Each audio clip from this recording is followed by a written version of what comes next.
So a couple of months ago, I had the mindset that nothing else mattered besides my work. I was on self-improvement, but still in probably one of the most unhealthy states of my life. Horrible acne, was always tired, and could never focus. From all the bad habits that I'd kept up, my health, just like yours, was horrible. And it was only when I applied every single step in this video that I was able to make my first $10,000 online by changing my lifestyle. The first thing you must know is that when something's more natural, it's probably better. So even further past our close ancestors, like a long time ago, they had to hunt for their food. So every single morning they would wake up and they couldn't eat until they put in the work to hunt for the animals. Therefore, our bodies are programmed to want to put in a lot of work whenever we're hungry. We're programmed to be desperate. But when most people wake up, what do? They eat a bowl of cereal.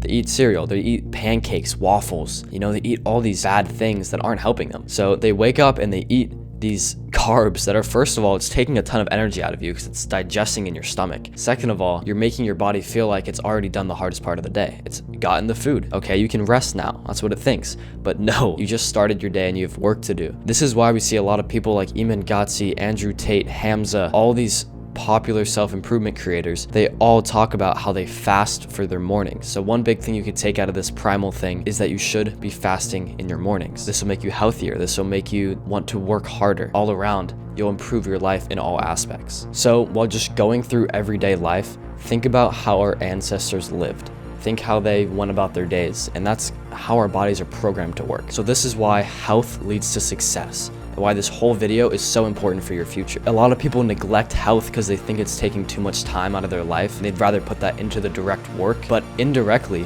if you improve your health, your work is gonna overall be better. By being healthy, your body's gonna be in the optimal state to do work. You're gonna wanna accomplish things. Your testosterone's gonna be high, your brain is gonna have no brain fog. You're just gonna wanna do stuff.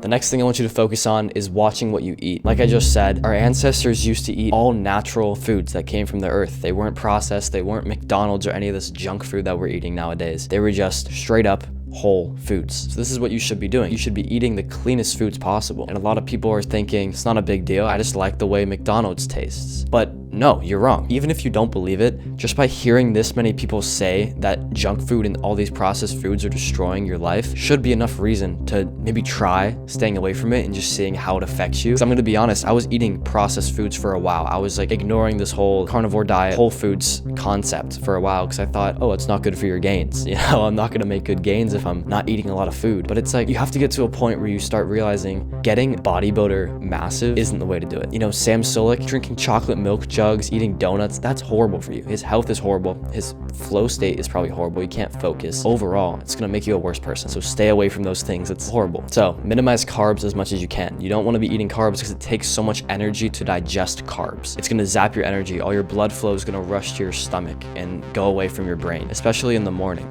Don't be eating anything in the morning. Avoid all foods for the first, I'd say 3 hours of your day at least. And during those 3 hours, get work done. Get as much work done. And try that out for a while. Eventually, I got to a point now where this morning, I ate a steak first thing in the morning. That didn't affect me. Like, I still feel fine. I was able to do a ton of deep work. I'm able to record this video and stay completely present with you. Not a lot of people can do that for 20 minutes, talk to a camera and express ideas without just dying because they're eating so much junk food. They're eating so much processed food. So just steak first thing in the morning is what I did today, and I feel fine. This is my first time doing it, so I think I'm going to continue that out.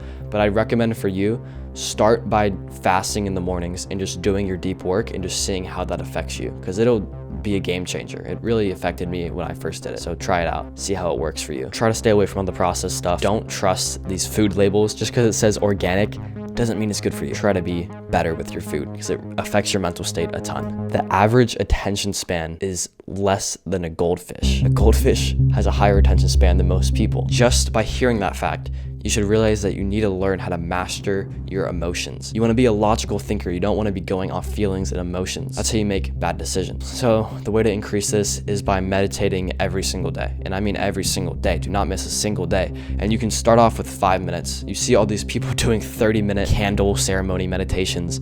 I mean, sure, it's cool, but 5-minute normal meditation, just turn the lights off, put some music on, set a timer, breathe for 5 minutes. It's all you need. You don't need to overdo it. You don't need to stress yourself out at the start. It's gonna cause more harm than good. So stay towards the easier side. Start off light with 5 minutes every single day, go up to 10, 15, and then if you want to take the extra step, eventually go up to 20.